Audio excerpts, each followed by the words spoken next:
Terus di sini ada subsidiary preferred stock, yaitu ini tidak mempengaruhi consolidation in principle, tapi mempengaruhi perhitungan dari common stock stakeholders equity, kemudian juga income dari subsidiary yang dialokasikan untuk preferred shareholders, kemudian controlling interest baru NCI.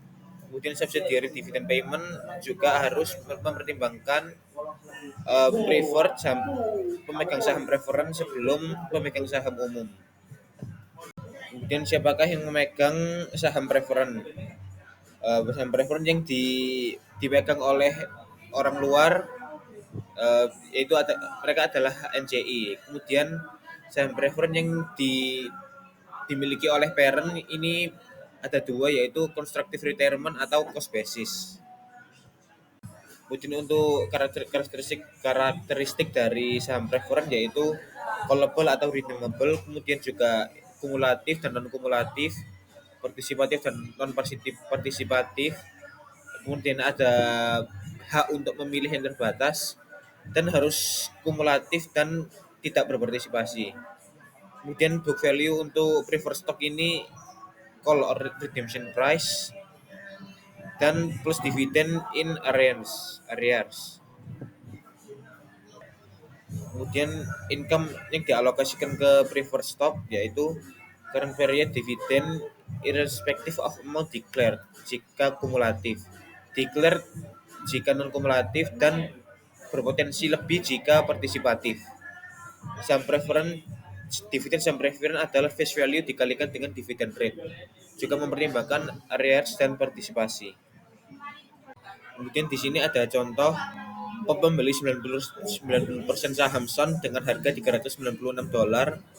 Ketika ekuitas Son memiliki $100 saham preferen, 200 saham biasa, dan $40 other paid in capital, dan 160 laba ditahan.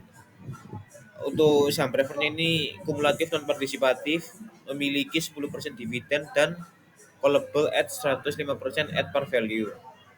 And there is no arrearage. Selama tahun berjalan, Son memperoleh $50 dan membayar $30 dividen. Untuk perhitungannya, untuk membeli investmentnya ya sekitar 90%, yaitu $396, dan untuk implied value 100%-nya $440. Dan total ekuitas, karena total ekuitasnya itu $500, kemudian kita kurangkan dengan book value dari saham preferen, maka akan mendapat 395. 440 kurangi 395 adalah goodwill excess yang dialokasikan ke goodwill senilai $45. Kemudian book value untuk preferred each call price 105% kita kalikan dengan $100 preferred stock. Dividen itu juga kumulatif, jadi dividen saat ini yaitu $10, hasil dari 10% kita kalikan dengan $100 pada $100 saham preferen pada nilai pari. Kemudian untuk alokasinya di saham biasa, net income $50 kita kurangkan dengan yang dialokasikan ke saham preferen bersisa $40, itu kita bagikan ke 90% untuk controlling interest dan sisanya untuk NCI, baik dividen maupun keuntungannya maupun labanya, net income-nya. Nah, selanjutnya saya akan melanjutkan dari rekan saya. Di sini akan membahas worksheet dari entries dengan preference stock held pada yang dimiliki oleh outsider. Yang pertama itu income, debitnya itu income, kreditnya dividen dan investment income. Lalu NCI share dan dividen. Lalu ini yang di bold karena ada NCI share, DPS yang paralel dengan entry NCI shares.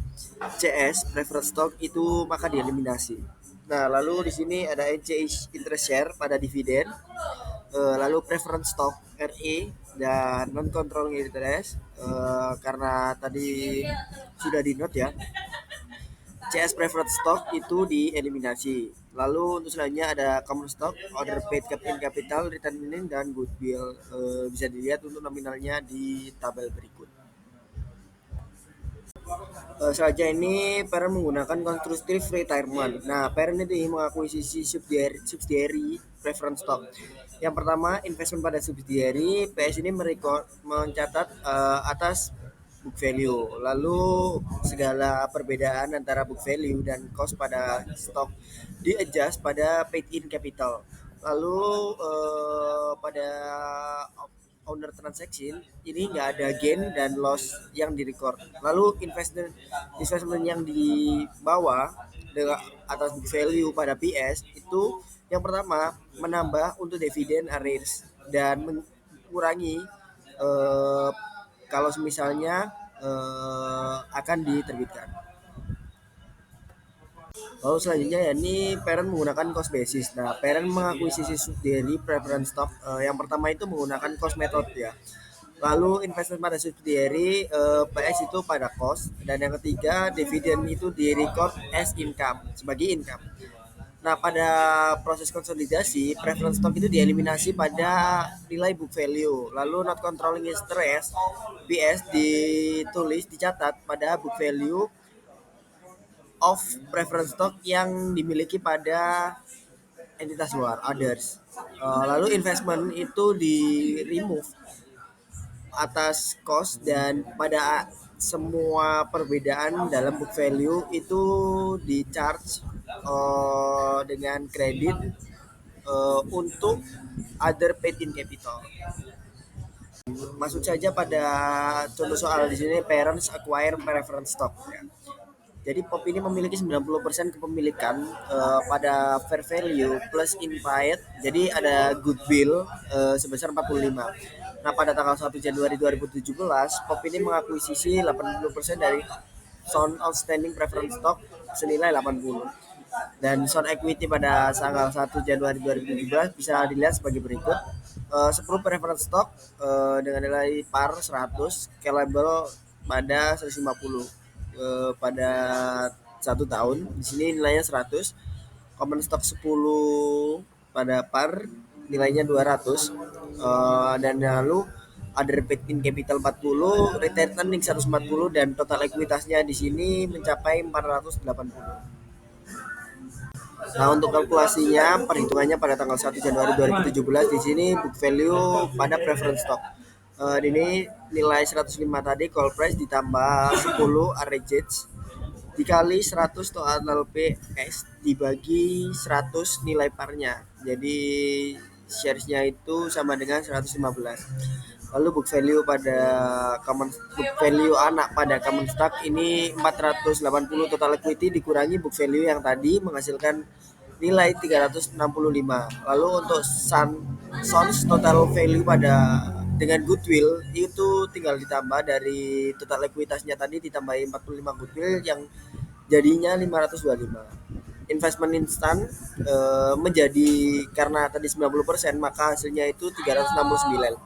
NCI 10% jadi sisanya 41 dan NCI interest itu 20% 115. Baik, selanjutnya akuisisi preference stock pada POP. POP memiliki 80% memiliki atas SON dan PS for 80 pada tanggal 1 Januari 2017. Nah, POP itu bisa menggunakan constructive retirement atau cost basis. Nah, di sini di persegi panjang di sini investment insan PS pada book value. Nah, itu 80% kepemilikan dikali 115. 115 itu kita dapatkan dari perhitungan yang tadi. Jadi 92 atau bisa menggunakan cost basis yakni investment pada SON langsung saja add cost. Jadi investmentnya kan tadi sudah 80. Jadi kita itu langsung memasukkan 80 saja kalau misalnya kita memakai cost basis karena di sini bisa memilih antara constructive retirement atau cost basis.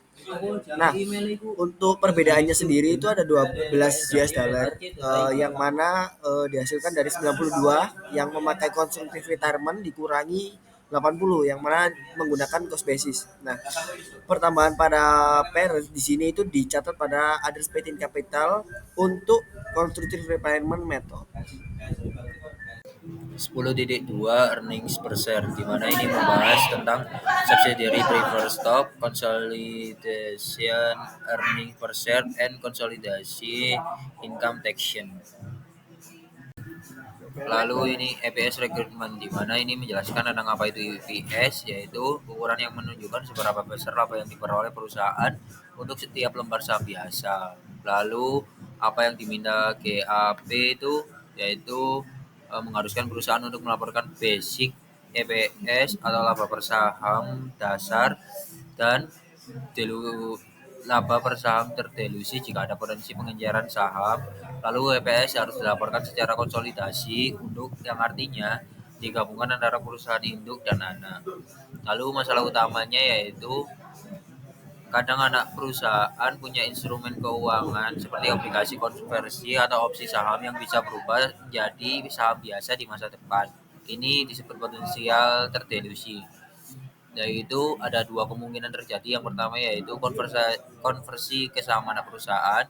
Misalnya anak perusahaan mengeluarkan obligasi yang bisa diubah jadi saham anak, lalu jika dikonversi jumlah saham anak bertambah. Itu artinya bisa mempengaruhi berapa besar porsi induk. Lalu B, konversi ke saham induk perusahaan, yaitu misalnya anak perusahaan punya sekuritas atau yang bisa dikonversi menjadi saham induk. Ini bisa langsung mempengaruhi EPS induk secara konsolidasi. Review basic EPS, yaitu di mana numeratornya itu net income dikurangi profit stock dividend atau pendapatan bersih dikurangi dividen saham preferred, di mana dividen saat ini jika kumulatif dividen yang dinyatakan sebaliknya. Lalu pada denominator itu yaitu rata-rata tertimbang saham biasa. Review delusi EPS, di mana numerator itu yaitu pendapatan bersih dikurangi dividen PS yang ditambah penyesuaian untuk sekuritas yang bersifat dilutif. Lalu pada denominator yaitu rata-rata tertimbang saham beredar ditambah saham yang diwakili oleh sekuritas yang bersifat dilutif. Pada delusi itu sekuritas yang bersifat dilutif mengurangi EPS dan sekuritas yang bersifat non dilutif itu dikecualikan. Effect of dilutive securities on EPS, yaitu dilutive securities adalah surat berharga seperti obligasi, saham preferred, opsi atau waran yang bisa diubah menjadi saham biasa dan berpotensi menurunkan laba per saham atau EPS jika dikonversi. Yang pertama itu obligasi yang bisa dikonversi ke saham biasa, di mana numerator itu ditambahkan kembali beban bunga setelah pajak ke laba bersih, karena jika obligasi dikonversi perusahaan tidak perlu lagi membayar bunga. Lalu pada denominator yaitu menambahkan jumlah saham biasa yang akan diterbitkan jika obligasi dikonversi. Lalu pada yang kedua ada saham preferred yang bisa dikonversi ke saham biasa. Numeratornya yaitu menambahkan kembali dividen saham preferred ke laba bersih, karena setelah dikonversi perusahaan tidak perlu lagi membayar dividen preferred. Lalu pada denominator yaitu menambahkan jumlah saham biasa baru yang akan diterbitkan jika saham preferred dikonversi. Lalu yang ketiga adalah opsi atau waran untuk saham biasa, di mana numerator itu tidak ada perubahan. Lalu denominator yaitu menghitung berapa banyak saham baru yang akan diterbitkan jika dilaksanakan, lalu dikurangi dengan jumlah saham biasa yang dibeli oleh perusahaan menggunakan dana dari pelaksanaan opsi, yaitu bisa menggunakan metode treasury stock, yaitu jumlah saham tambahan sama dengan jumlah opsi dikurangi jumlah opsi dikali harga opsi dibagi harga pasar rata-rata. Ini hanya dihitung jika hasilnya positif atau benar-benar dilutif. Subsidiary securities convertible in subsidiary common stock, yaitu jika anak perusahaan atau subsidiary memiliki surat berharga yang bisa dikonversi menjadi saham biasa anak perusahaan, perusahaan induk itu harus membandingkan dua hal saat menghitung kepemilikannya, yaitu yang pertama laba anak perusahaan yang sudah terrealisasi atau realized earnings, lalu yang kedua itu laba anak perusahaan yang sudah terdilusi atau dilusi earnings, yang dimana langkah-langkahnya itu Yang pertama itu membandingkan laba anak perusahaan sebelum dan sesudah dilusi. Yang kedua yaitu laba relasi induk, di mana pada yang pertama itu jika laba per saham setelah dilusi lebih tinggi, efeknya dianggap tidak dilutif dan diabaikan. Jika laba setelah dilusi lebih rendah, efeknya harus dihitung karena benar-benar berdampak pada kepemilikan induk. Lalu yang pada yang kedua yaitu laba yang diakui induk adalah bagian laba anak perusahaan yang sudah disesuaikan dengan keuntungan atau kerugian transaksi antar perusahaan dalam grup dan tidak termasuk pada amortisasi dari selisih penilaian aset atau valuation diversion differentials. Lalu pada subsidiary securities convertible yang lanjutannya ini, jadi inti utamanya yaitu jika anak perusahaan atau subsidiary punya surat berharga, misal obligasi, saham, referen yang bisa diubah menjadi saham biasa anak perusahaan, maka induk perusahaan atau parent itu harus membandingkan dua hal saat menghitung bagian labanya, yaitu laba anak perusahaan yang sudah terrealisasi atau release earnings. Yang kedua itu laba anak perusahaan setelah dihitung efek dilusi atau dilus earnings, yaitu dengan cara membandingkan. Yang pertama, jika laba per saham setelah dilusi lebih tinggi dari laba per saham sebelum dilusi, maka efeknya itu diabaikan. Lalu jika laba per saham setelah dilusi lebih rendah, maka efek dilusi harus dihitung karena benar-benar berdampak pada kepemilikan. Lalu pada realized earnings-nya itu adalah bagian laba bersih anak perusahaan yang menjadi hak induk setelah disesuaikan dengan keuntungan atau kerugian transaksi antar perusahaan, yaitu dan tidak termasuk amortisasi dari selisih penilaian aset atau valuation differentials.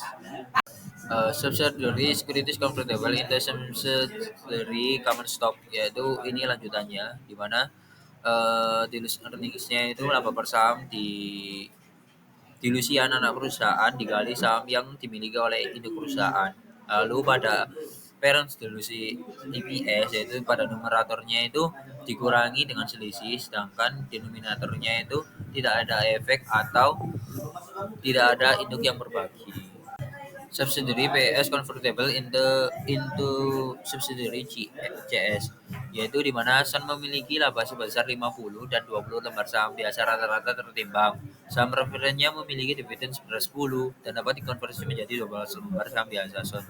Jadi pada Sun basic EPS-nya itu 50 lembar dikurangi 10 dibagi 20, hasilnya itu 24. Lalu pada Sun dilusi EPS yaitu 50 dikurangi 10 ditambah 10 dibagi 20 ditambah 12, hasilnya itu 1,5625. Lalu pada parent dilusi EPS, POP itu realized income from Sun sebesar 90% dikali 40, yaitu hasilnya itu 36. Lalu POP share option dilusi earnings yaitu 90% dikali 20 share dikali 1,5625, hasilnya itu 28,125, di mana karena porsi laba yang ditulis lebih rendah, kita akan mengurangi pembilang dengan selisihnya, yaitu 186 dikurangi 36 ditambah 28,125 dibagi 200, yaitu hasilnya 0,89. 10.3 yaitu income tax, subsidiary preferred stock, consolidation earning per share, dan konsolidasi income taxation.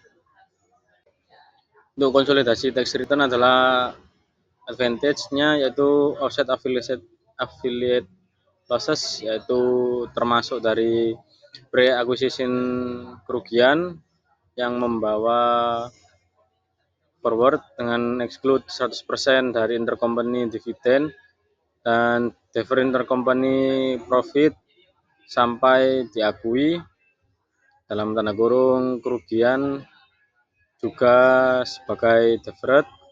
Dan disadvantage-nya yaitu kerugian dari fleksibilitas dari filing separate return dan difficult untuk mengswitch kembali dari unkonsolidasi dengan catatan tidak bisa cannot file as consolidated again selama 5 tahun. Kemudian untuk income tax allocation dari permanent difference yaitu dividen dari affiliate adalah Selain dari taxable income, kemudian dividen dari afiliasi yang tidak termasuk member dari afiliasi grup are allowed and 80% dividen received deduction. Dari deduction dividen yang diterima sebesar 80%, dan temporary difference-nya adalah perbedaan sementaranya itu undistributed income dari domestic afiliasi dalam tanda kurung FASB ASC 740 1005 dengan selanjutnya yaitu exception dari exception pengecualian untuk undistributed earning dari foreign subsidiaries dan foreign joint venture. Kemudian undistributed earning yaitu POP memiliki 30% dari Son common stock dengan catatan Son income-nya $1.200 dan Son dividennya $400 dan POP applicable tax rate-nya sebesar 34% dengan filing separate return. POP deferred tax liability-nya yaitu 30%. Kita kalikan dari 1.200 kurangi 400 tadi, kemudian hasilnya kita kalikan dengan 20% kali 34% sama dengan $8,16. Dengan Son earning are allowed 80% deduction, jadi earningnya itu boleh untuk dikurangkan sebesar 80%, jadi hanya 20% adalah subjek kepada pajak. Kemudian filing consolidated return, Son earning-nya would be exclude, jadi akan menjadi pengecualian dan POP akan mempunyai tidak ada deferred pajak deferred-nya. Kemudian adalah gain dan loss yang tidak terrealisasikan, yaitu spread tax return yang terpisah dengan catatan unrealized gain atau loss adalah pajak yang dikurangkan pada return pengecualian. Pada return yang dipisahkan dengan consolidation procedures-nya yaitu untuk remove the unrealized gain atau loss dengan mencatat sebuah deferred tax asset liability, kemudian ada tax effect impact dari income tax, beban income tax dari penjualan afiliasi, kemudian adalah consolidated tax return dengan catatan unrealized gain atau loss adalah pengecualian. Untuk contohnya itu PAL mempunyai 90% dari SAL dengan tax rate-nya 34%, dengan pre-tax operation income dari PAL dan SAL adalah 150 dan 50. SAL membayar dividen sebesar $20 dan SAL dividen adalah subjek dari 100% exclusion. Dan pada tahun berjalan penjualan intercompany-nya yaitu $40 dan untuk unrealized profit-nya dengan sisa $10 pada persediaan berakhir. Dengan consolidated tax return-nya yaitu downstream, penjualan downstream. Yang pertama adalah PAL income-nya 150, kita kurangkan dengan $10, unrealized gain-nya menjadi $140, dengan SAL income-nya $50. Kemudian consolidated tax-nya kita hitung dengan $140, kita bagi dengan $50, kemudian hasilnya akan dikali dengan 34%, yaitu akan menjadi sebesar $64,6.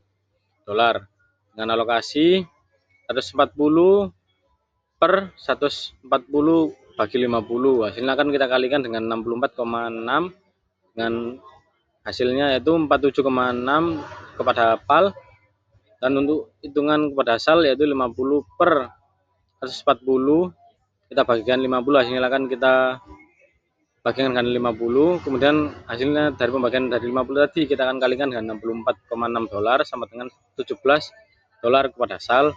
Dan upstream sales-nya itu PAL income-nya 150 dan SAL income-nya 50, kita kurangi dengan 10 menjadi $40. Untuk consolidated tax-nya itu 150 kita bagikan 40, hasilnya akan kita kali dengan 34% dengan hasil 64,6. Untuk pengalokasiannya yaitu 150 kita bagikan dengan hasil dari 150 bagi 40 dan hasil dari bagian 150 tadi kita kalikan dengan 64,6 dengan hasil $151 kepada PAL dan 40 per 150 bagi 40 hasilnya akan kita kalikan dengan 64,6 dengan hasil 13,6 kepada SAL. Dan entries dengan konsolidasi returnnya yaitu PAL dan SAL akan mencatat dari share mereka sendiri dengan income tax expense dan income tax payable, dan unrealized profit tidak diberikan kenaikan kepada temporary difference lainnya, dengan catatan deferred untuk konsolidasi tujuan konsolidasi dan deferred untuk tujuan pajak dengan no special consideration untuk konsolidasi worksheet-nya. Separate tax return-nya dengan downstream sale yaitu PAL accounting income yaitu $150 kita kurangkan $10 dengan catatan 140, dan PAL tax payable-nya 150 kita kalikan 34%, sesuai tax rate-nya menjadi $51. Dan income dari tax expense-nya yaitu 47,6, itu kita dapatkan dari $51 kita kurangkan dengan $3,4 tadi. Kemudian sal income-nya 50 dengan sal tax-nya $50 kita kalikan tax rate tadi 34% dengan hasil $17, dengan upstream sales-nya itu PAL income 150 dengan PAL tax-nya 150 kita kalikan tax rate-nya 34% menjadi 51.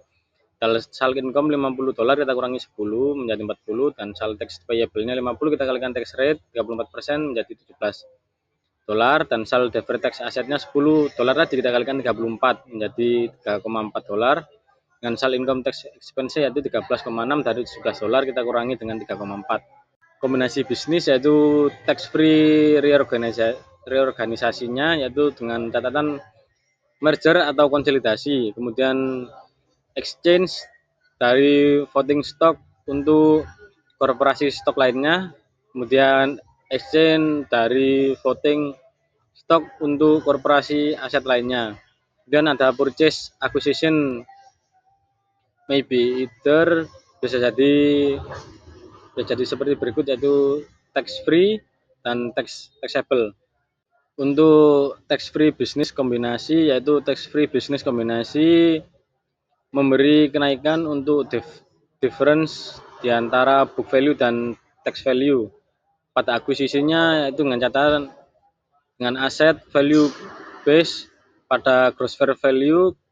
Untuk pengecualiannya yaitu goodwill, bargain purchase, deferred taxes, pension asset, dan leverage lease, dan tax base carry forward dari predecessor. Dan untuk pencatatan deferred tax asset atau liability untuk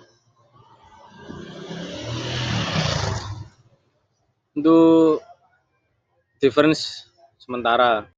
Kemudian adalah income tax disclosure-nya itu deferred tax asset dan liabilitas dengan catatan